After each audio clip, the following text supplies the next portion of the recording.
दुर्योधन, मुझे लगता है ये स्त्री पांडवों में से ही कोई एक है। क्या कह रहे हैं मामाश्री? हाँ दुर्योधन, तुम सोचो ना, जब से हमने विराट पर आक्रमण किया है पांडवों में से कोई एक नहीं दिखा, कोई नहीं। हो सकता है अपने अज्ञातवास के चलते पांडव किसी अलग भेष में रह रहे।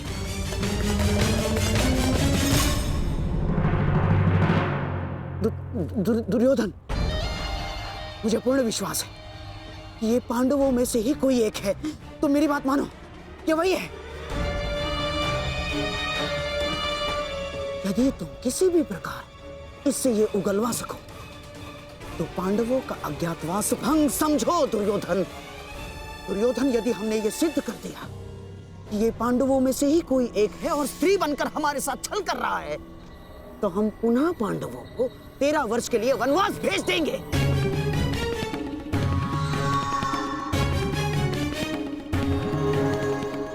मैं आपकी योजना समझ गया मामाश्री। हाँ,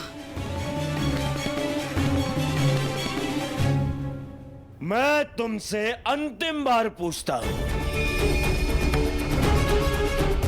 क्या तुम मेरी सेना से युद्ध करने के लिए तत्पर हो? रथ पर बैठकर धनुष हाथ में लेकर निश्चित रूप से संधि तो नहीं करने आई मैं हस्तिनापुर से।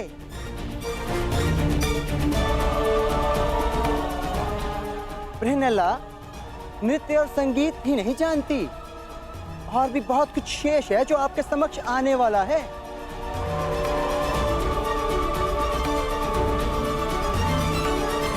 देवी, हम पहले ही बता चुके हैं, हम यहाँ युद्ध के लिए नहीं, केवल पांडवों के लिए आए हैं। हमें विराट में प्रवेश करने की अनुमति दें। बस पितामह, अब आप एक किन्नर के समक्ष गिड़गिड़ाएंगे। आक्रमण! आक्रमण!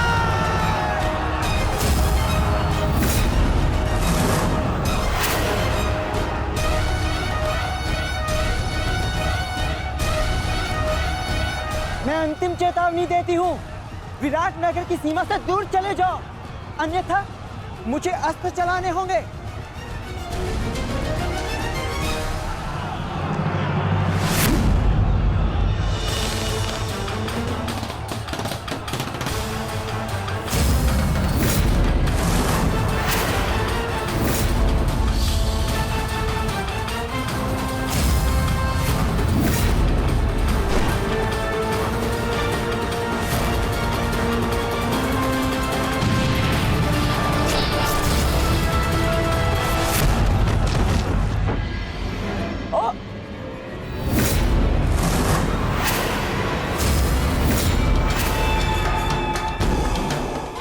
असंभव।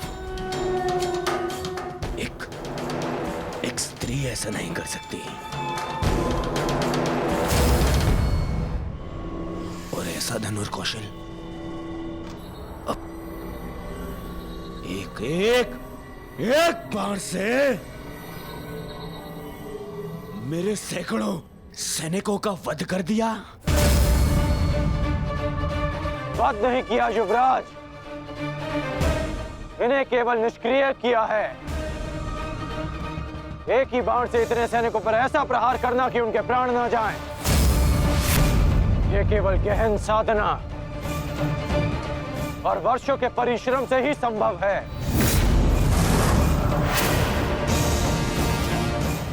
ये कोई साधारण योद्धा नहीं युवराज। तो तुम भी वही सोच रहे हो जो मैं सोच रहा हूं।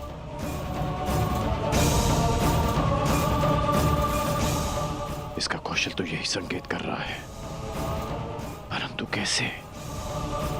ये तो एक किन्नर है। यदि ये वही है जो हम सोच रहे हैं, तो मेरा मंतव्य और तुम्हारा लक्ष्य आज एक साथ पूर्ण होंगे। बहुत गर्व है ना अपनी सैन्य शक्ति पर दुर्योधन, परंतु इन निर्दोष सैनिकों के प्राण क्यों गंवा रहे हो?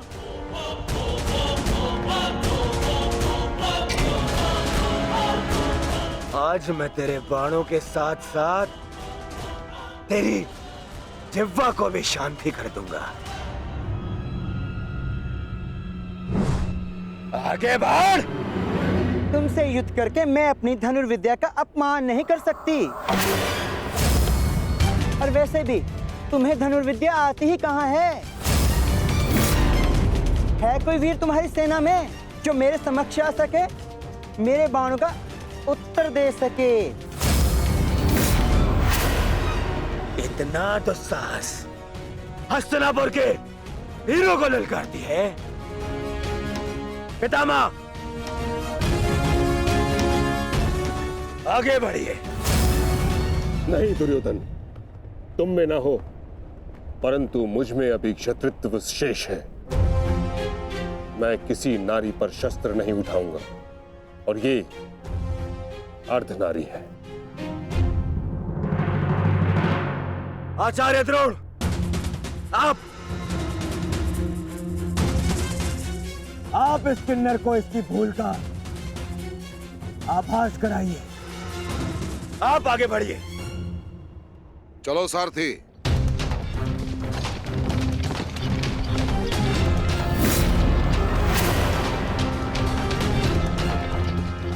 ये कैसी परीक्षा है माता, जिसने मुझे लक्ष्य भेदना सिखाया, वही मेरे समक्ष लक्ष्य बनकर खड़ा है। विश्व का श्रेष्ठ धनुर्धर बनने की क्षमता है तुम में।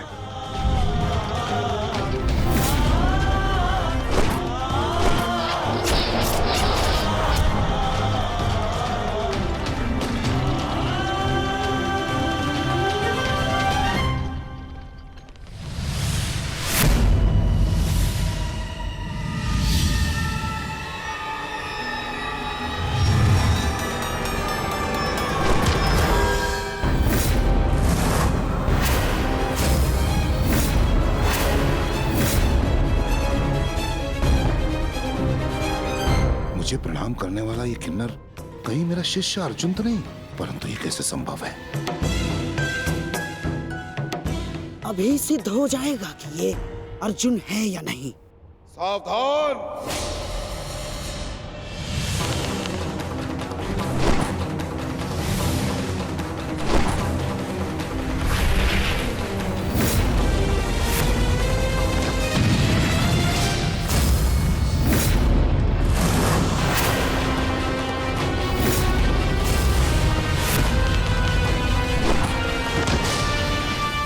आचार्य,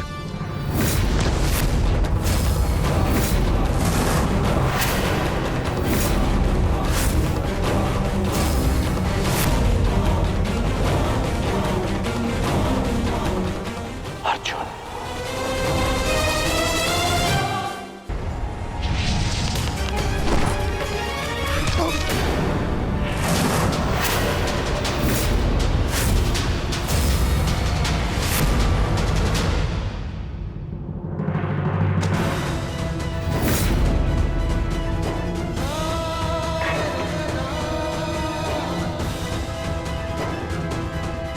सारथी, आचार्य का रथ लौटा लाओ।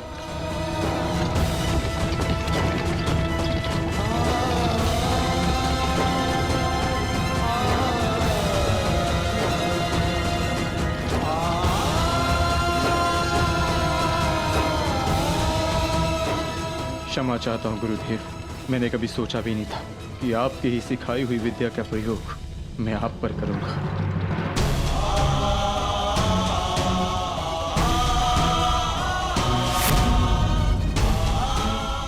अर्जुन, तुम ऐसी मूर्खता क्यों कर रहे हो? अज्ञातवास पूर्ण होने में कुछ ही समय शेष है, फिर क्यों तुम रणभूमि में उतर आए? मैं माता कुंती को दिया वचन नहीं टूटने दे सकता।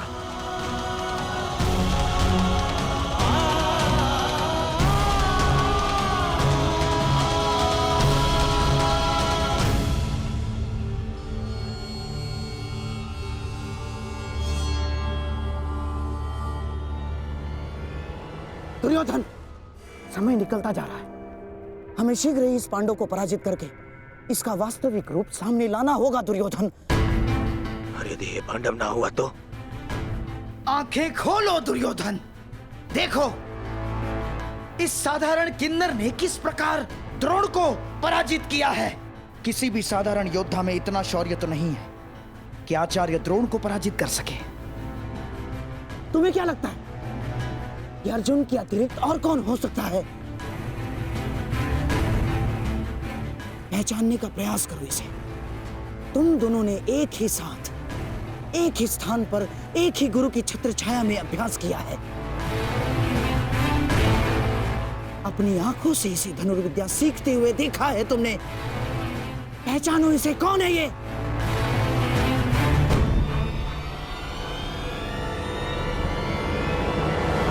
अर्जुन। हाँ दुर्योधन, अर्जुन।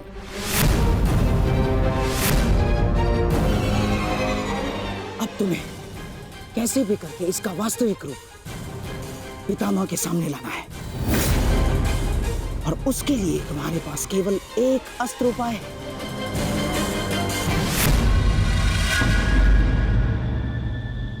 कर्ण। हाँ दुर्योधन, कर्ण ही वो योद्धा है जो अर्जुन का तोड़ है। और अब समय आ गया है हमारे कर्णास्त्र के प्रयोग का। मित्र कर्ण, ये कोई साधारण योद्धा नहीं है। मैं चाहता हूं कि तुम इसका गर्व भंग करो।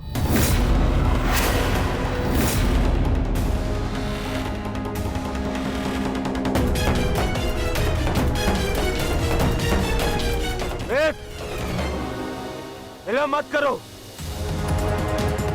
हमारे पास में समय कम है। देखो सूर्यास्त होने वाला है।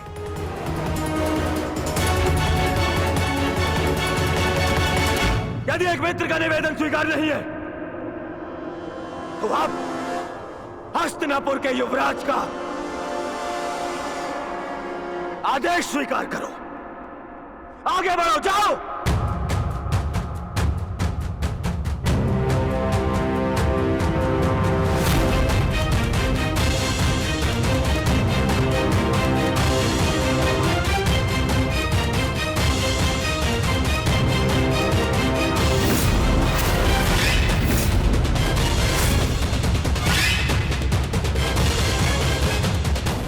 अब आएगा युद्ध का आनंद।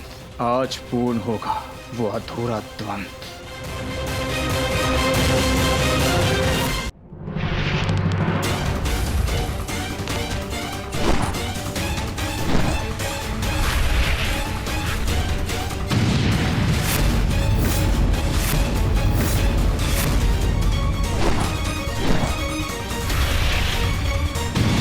ये छोटे मोटे बाण चलाने का खेल बंद करो अंगराज।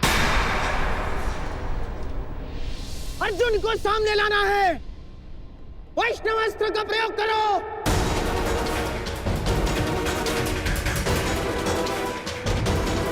मैं वैष्णवास्त्र व्यक्त नहीं कर सकता। समझते क्यों नहीं हो अंगराज? इस धरती पर केवल एक ही महायोद्धा है जिसके पास पशुपतास्त्र है, और वो है अर्जुन। और यदि इसने पशुपतास्त्र का आह्वान किया तो इसका अज्ञातवास तो भंग हो जाएगा, और पशुपतास्त्र तभी सामने आएगा अंगराज जब उसके समक्ष महाशक्तिशाली वैष्णवास्त्र का प्रयोग होगा।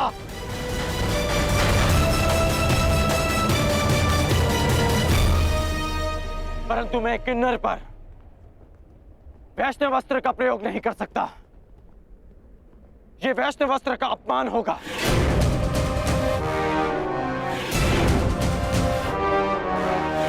और वैसे भी ये अस्त्र बहुत शक्तिशाली है। तो हमारे सामने खड़ा योद्धा कौन सा कम है अंगराज? देखा नहीं, बात ही बात में उसने हमारे सैनिकों को कैसे धूल चटा दी। और तुम्हारा युद्ध कौशल हम कई बार देख चुके हैं, परंतु अब कौशल इसी में है कि समय बचा लिया जाए। समझे तुम? मैं मामा श्री की बात से सहमत हूं कर्ण। वैष्णवास्त्र का प्रयोग करो कर्ण, बंद करो इसका।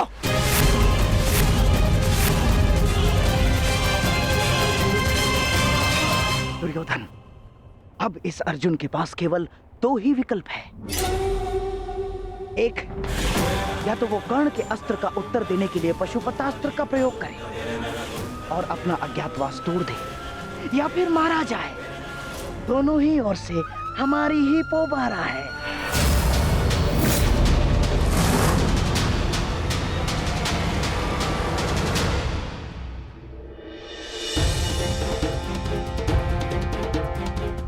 बस कुछ क्षण और, सूर्यास्त होने के साथ साथ यह अज्ञातवास दियास हो जाएगा। बस एक ही भय, हिरण्यला के अर्जुन होने का भेद ना खुल जाए। ज्येष्ठ, विराटनगर अब सुशर्मा से सुरक्षित है। हम अपना कर्तव्य पूर्ण कर चुके हैं।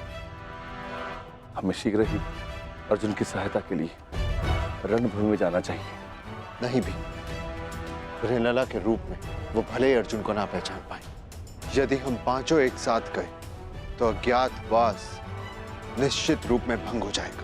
तो क्या हम अनुज अर्जुन को निस्सहाय छोड़ दें? आर्य अर्जुन निस्सहाय नहीं है आर्य भीम, वो तो पशुपातास्त्रधारी है और अभी तक उनकी ओर से कोई सूचना भी नहीं आई। इसका अर्थ तो यही है कि इन्होंने कौरवों को अभी तक उलझा के रखा है। मेरा अनुज अर्जुन वीर है, परंतु वो अकेला आचार्य द्रोण, पितामह भीष्म और कर्ण के बल का सामना कैसे करेगा? वहां शकुनी का छल भी होगा। संशय में मत रहिए ज्येष्ठ, अर्जुन को हमारी आवश्यकता है।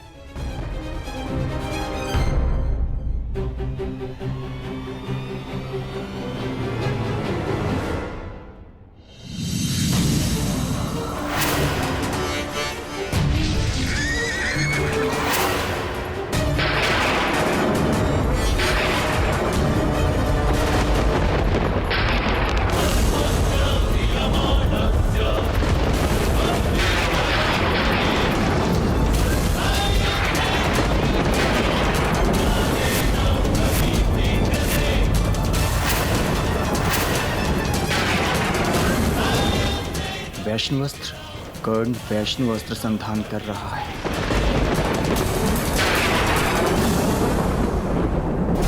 ये पशुपतास्त्र हर दिव्यास्त्र का उत्तर है अर्जुन। वैष्णवास्त्र हो या ब्रह्मास्त्र, पशुपतास्त्र सबको निस्तेज कर देगा।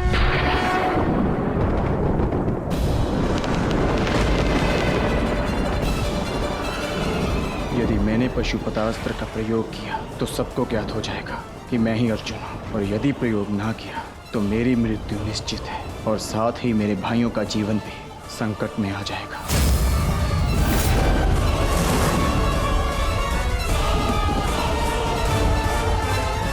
12 वर्ष का वनवास और सही, परंतु मैं अपने भाइयों और पांचाली को निर्बल नहीं होने दूंगा।